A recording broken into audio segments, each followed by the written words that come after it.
I'm going to recap the Emily Reyneke hearing today, April 5th.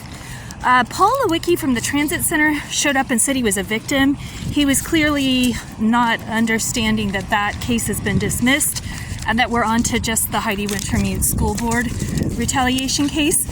In whistleblower retaliation, Emily filed a 4-page memorandum I just got access to regarding slander from witness Janelle Wagner on social media as recently as I think last week, and that Paul Charas has engaged in slander to prevent her from getting employment.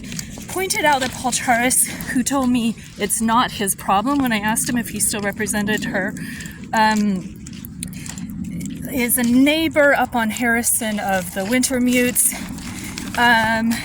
Okay, so into the hearing with Amanda Benjamin, who's originally from Tennessee. I'm thinking she's about 36 or something from what I could gather in her age category, maybe younger than me. Emily talked about thwarting accountability, her constitutional rights, and then, wait. Okay, this is in her memorandum.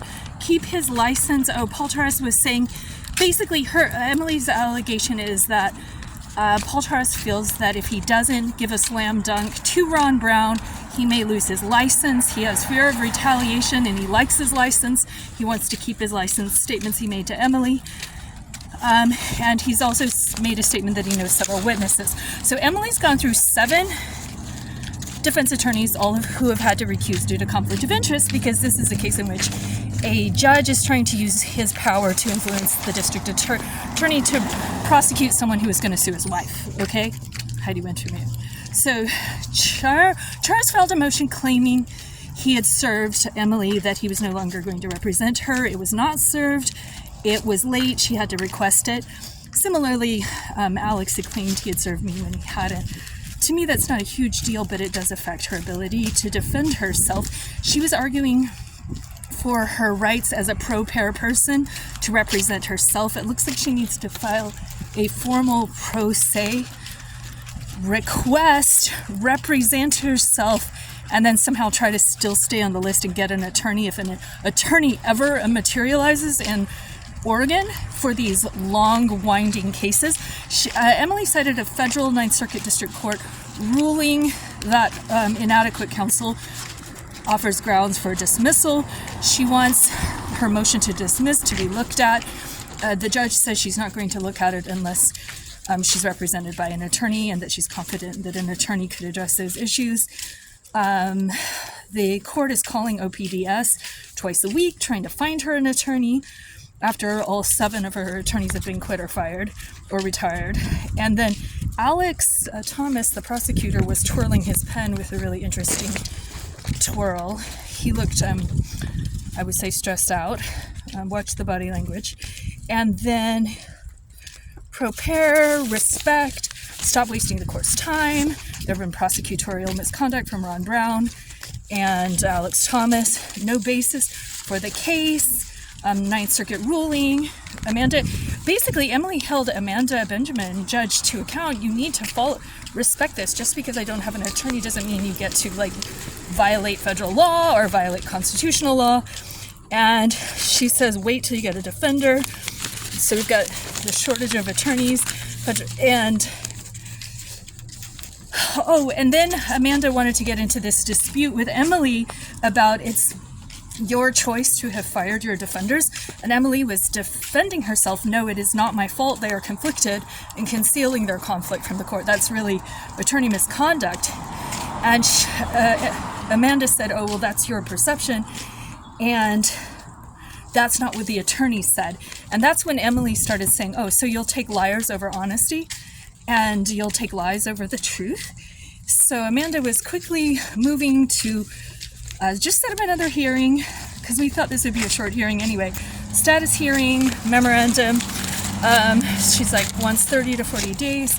And at this point, Emily Reyneke interjects, I would ask your honor to recuse due to your bias.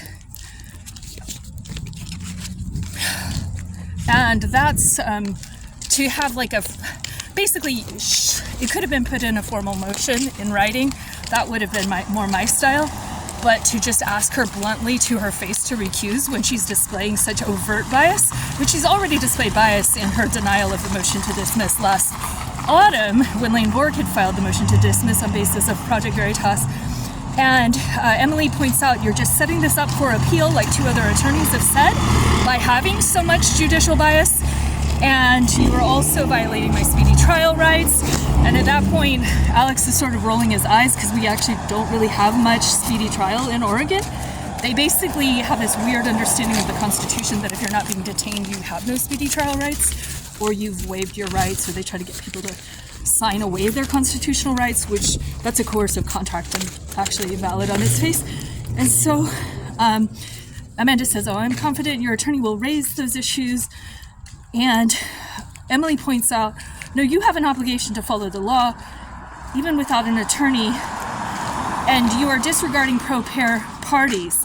And that's actually a matter of also a bar complaint, that if you don't afford pro per or prosecute parties, people representing themselves, decent treatment, that is itself a violation of your bar certification in the state of Oregon. The fact that the DA's personal friends and neighbors with these alleged witnesses, the Heidi wintermute witness. So then it gets reset for May 9th. And then the whammy, Emily says you're a loser and a disgrace to the court because of this denial of a motion to dismiss.